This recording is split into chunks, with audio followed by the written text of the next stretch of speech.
sala de aula é que se muda uma nação. Na sala de aula não há idade nem cor. Por isso aceite e respeite o meu professor. Fabrício Carpinejar nos ensina que abraço tem que ter pegada, jeito, curva, aperto suave que pode virar colo, alento tenso que pode virar despedida. Abraço é confissão. Abraço não pode ser rápido, senão vira empurrão.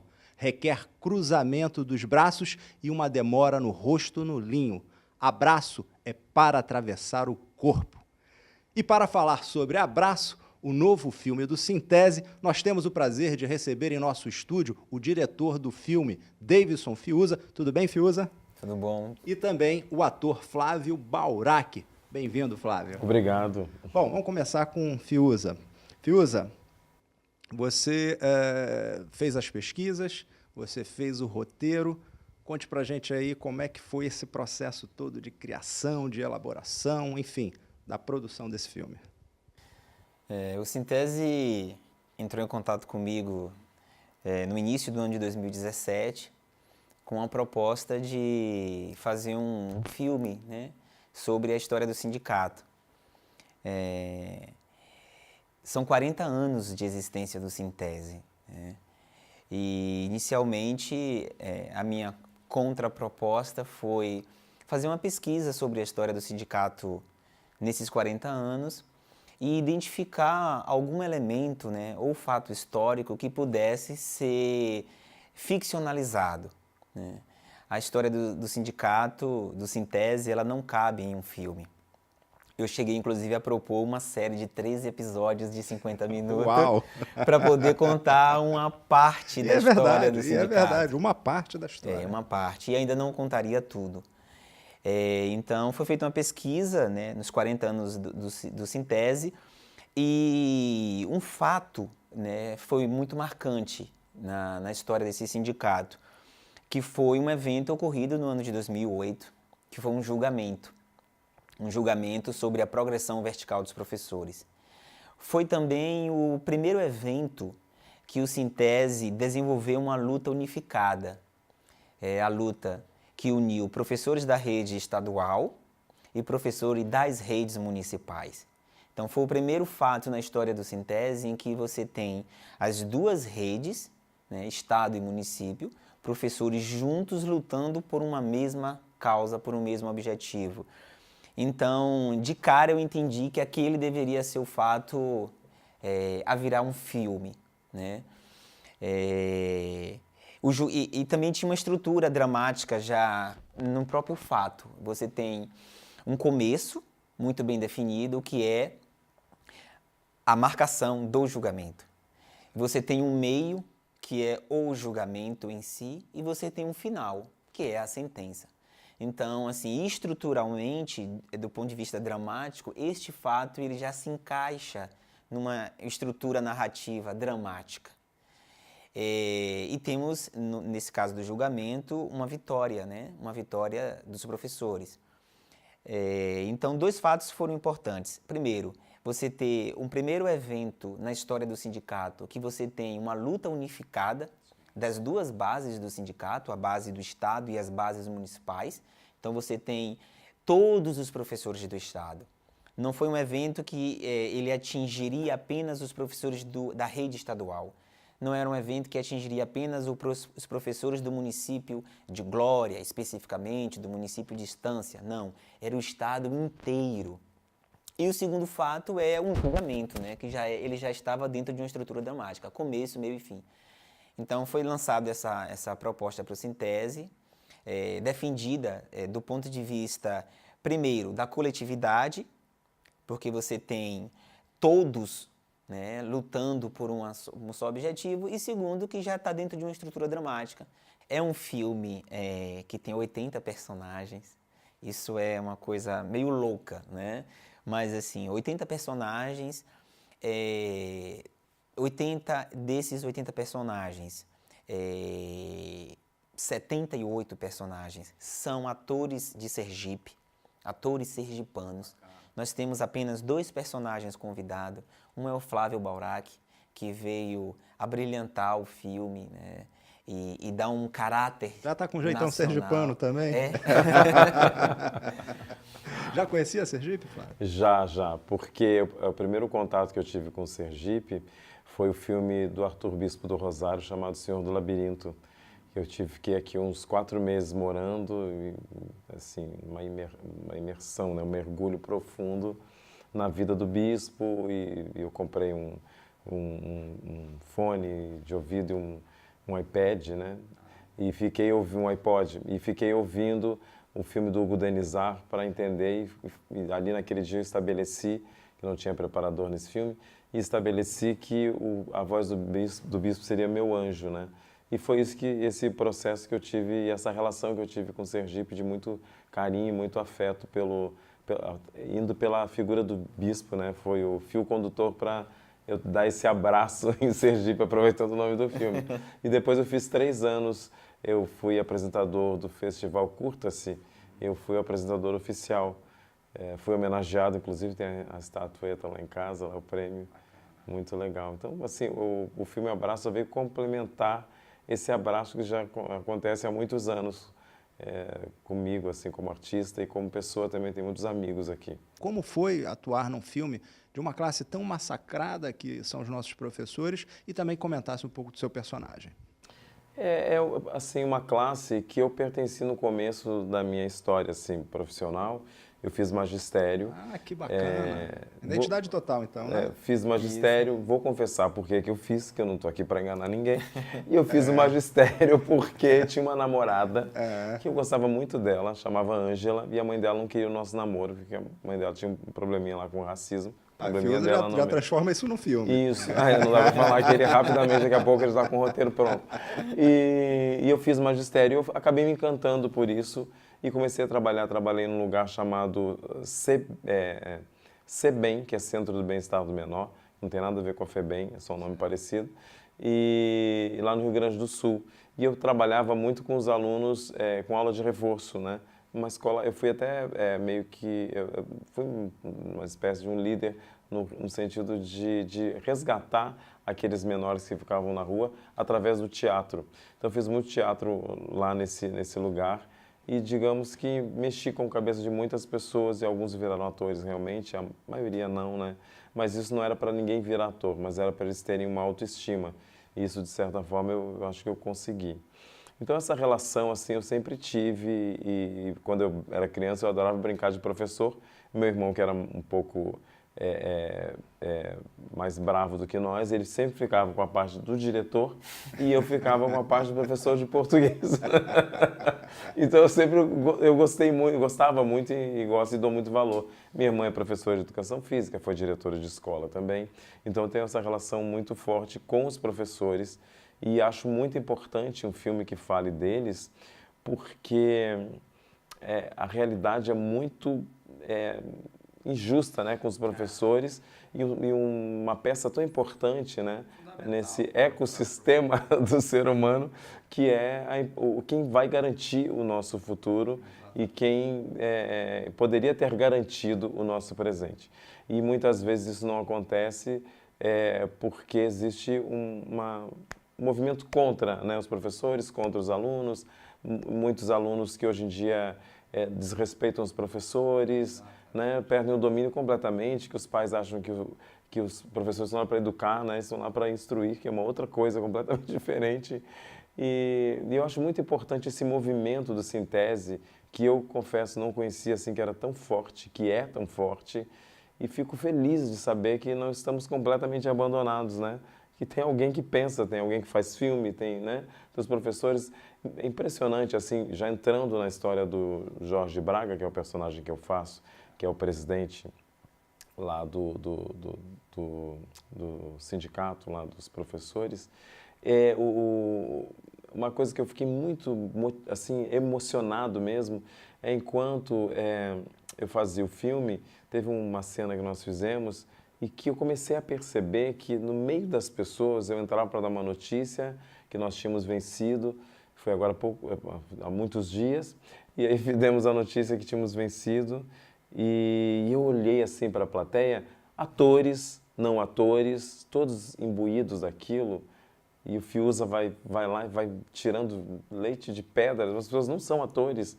E ele vai animando, quando vê tá todo mundo emocionado. Só que no meio daquelas pessoas, eu observei pessoas que estavam muito emocionadas.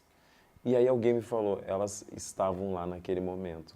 Então é mais do que um filme, é um movimento, né? Um movimento muito importante, porque daí é quando você tem a possibilidade de, como sergipano, né? De contar a própria história. Bom, senhores, foi um prazer enorme recebê-los. Muito obrigado, Fiuza. Muito obrigado, Flávio. Venha mais vezes aqui em Sergipe, né? E vamos torcer, inclusive, para que venha aí essa série de 13, né? Não é? A série de 13. Se em tese eu vi isso, pelo amor de Ah, Deus. o que você foi inventar?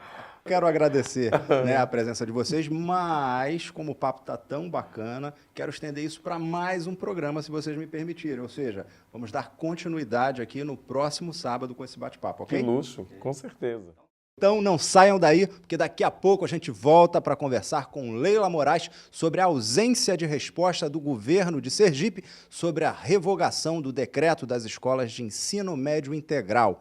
A gente volta num sopro. Não falei que voltava num sopro? Já estamos aqui com Leila Moraes para falar sobre a revogação do decreto das escolas de ensino médio integral. Leila, atualize os nossos telespectadores. Como é que estão as coisas? De mal a pior, não? Você já definiu bem, né? Se de mal a pior, já diz muito sobre o que é hoje o estado de Sergipe em relação à educação pública diante desse cenário que nós vivemos. Como você colocou, nós tivemos uma audiência com o vice-governador Belivaldo Chagas, em que professores e estudantes de diversas escolas, onde foi implantada de forma impositiva, sem discussão com a comunidade, o ensino médio de tempo integral, foi pedido que se revogasse o edital. E isso aconteceu no início do mês de janeiro, nós já findamos janeiro, já estamos em fevereiro. Ele não atendeu a esse pedido da comunidade escolar, na verdade deu prosseguimento a todo o processo de seletividade das escolas de tempo integral.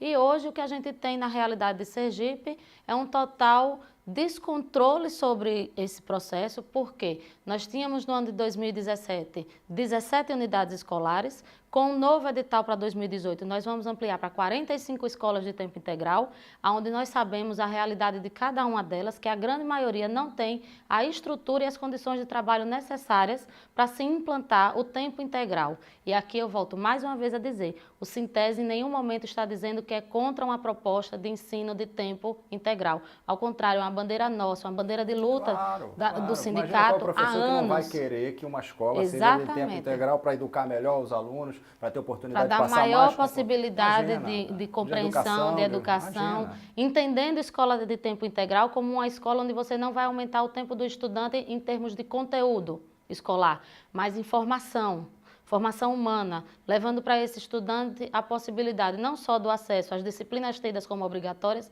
mas principalmente a questão da cultura, a questão do esporte. Então, assim, a escola de tempo integral que a gente defende se difere muito do que essa proposta que vem sendo implantada no estado de Sergipe por esse governo de Jackson Barreto. E, claro, capitaneado pelo secretário de Educação, Jorge Carvalho. Infelizmente, o vice-governador Belivaldo Chagas ouviu as comunidades escolares, ouviu depoimento de pais, depoimento de estudantes, depoimento de professores, mas não tomou a atitude. Tivemos greve de estudantes. Exatamente. Escolas onde os estudantes assumiram essa pauta de dizer, olha, aqui na nossa escola, diante da realidade que nós temos, nós entendemos que não é aplicável, né, vai causar a exclusão de muitos estudantes. Nós temos municípios, né, onde, na verdade, só tem uma única unidade de rede estadual e colocaram essa unidade única daquele município, que é a única escola que oferece ensino médio naquele município, para se tornar uma escola de tempo integral. E aí vem os questionamentos. Aonde os estudantes que não se enquadram nesse processo, que, por exemplo, não se enquadram nesse modelo, que uma boa maioria da nossa realidade de estudantes, principalmente da zona rural, né, que trabalham, que estão com os pais na roça, que estão ajudando, inclusive mesmo quando na zona urbana, mas precisam ter um contraturno de trabalho para ajudar nas necessidades de casa. E esses estudantes que não se adequam a esse modelo, como vão ficar? Aonde vão estudar? Como vai ter o seu direito à educação garantido? Então, é realmente um cenário de caos. E a gente se preocupa bastante com os resultados a médio e longo prazo. Porque quando o Sintese está discutindo a escola de tempo integral, ela não está pensando no imediatismo da ação. A gente já está pensando no que isso vai causar, no que vai gerar No médio e longo prazo, tanto para estudantes como também para os professores. E tem que ser assim, tem que se pensar em médio e longo prazo, não no imediatismo. Exato. Bom, na próxima segunda-feira, dia 5, em frente ao Sergipe Previdência, vai haver um ato unificado dos servidores públicos ativos e inativos. Qual é a proposta desse ato? A proposta desse ato é uma luta que está sendo encampada, né, pelos professores aposentados inicialmente, mas que tem agora a adesão também dos diversos servidores aposentados do nosso estado. O que o governo Jackson Barreto vem fazendo com os aposentados desse estado, no estado de Sergipe, é uma situação inadmissível.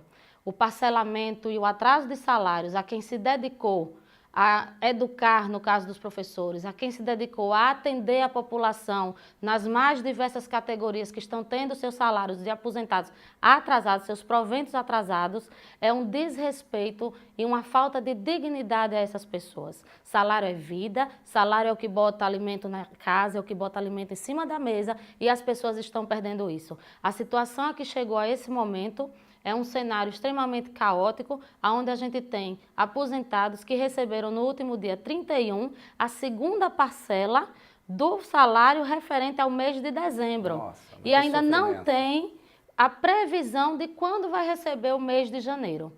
Então você imagine o que é isso dentro de uma estrutura de família. O que é isso onde a gente sabe que tem muitos aposentados que são aquele esteio de família, que são o sustento daquela casa.